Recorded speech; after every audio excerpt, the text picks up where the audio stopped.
Kumusta kayo mga dre?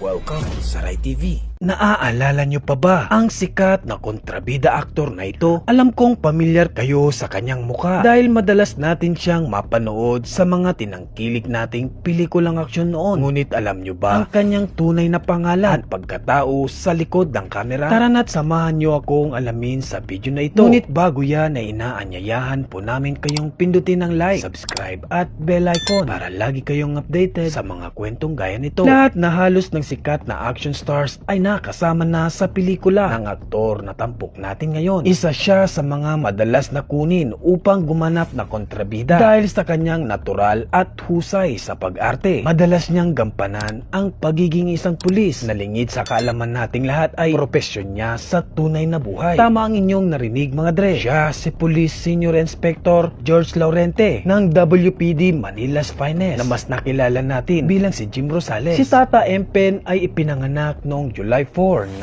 1948. Siya at ang kanyang pamilya ay nakatira sa Algeciras Street, Palok, Manila. Alam nyo ba mga dre na isang pangyayari ang hindi inaasahang maganap na lubang ikinalungkot ng pamilya Laurente noong December 2006 habang ipinagdiriwan ng anak ni Tata Empen na si Mark Laurente ang kanyang ika-22 kaarawan ay dumating ang lalaking nagngangalang Jude Barredo na isang CQ sa DOJ. Nagkasagutan si Mark at Jude na nauwi sa barilan. Parehong nagtamo ng balang dalawa, pati na ang tiyuhin ni Mark na si Delphine Laurente na isang retiradong pulis Maynila. Si Jude at Delphine ay maswerteng nakaligtas, ngunit ang nagdiwang ng kaarawan na si Mark ay hindi pinalad na mabuhay. Si Jim Rosales ay isa sa mga pinakahinahangaang kontrabidang aktor noong golden age ng pelikulang aksyon. Lahat halos ng proyektong kanyang kinabilangan ay pumatok sa takilya. Ilan sa mga yan ay ang SPO4 Santiago, Captain Hilo, Batas sa Batas, Ben Balasador, Lucas Abelardo, Ang Probinsyano at Pita, Terror ng Caloocan. Sa pagpasok ng taong 2000 ay unti-unting naglaho ang mga minahal nating klasikong pelikula. Nawala man siya sa industriya ay nagpatuloy pa rin siya sa paglilingkod sa bayan bilang isang maaasahan at matapat na pulis. Si George Laurente ay sumakabilang buhay noong September 19, 2011 sa edad na 63 dahil sa isang karamdaman. Isa nga siya sa mga kinaiinisang pulis karakter sa Pinilakang Tabing. Ngunit ang katotohanan ay hindi matatawaran ang kanyang mga naiambag sa mga pelikulang kinalakhan na nagbigay kulay ng ating kabataan.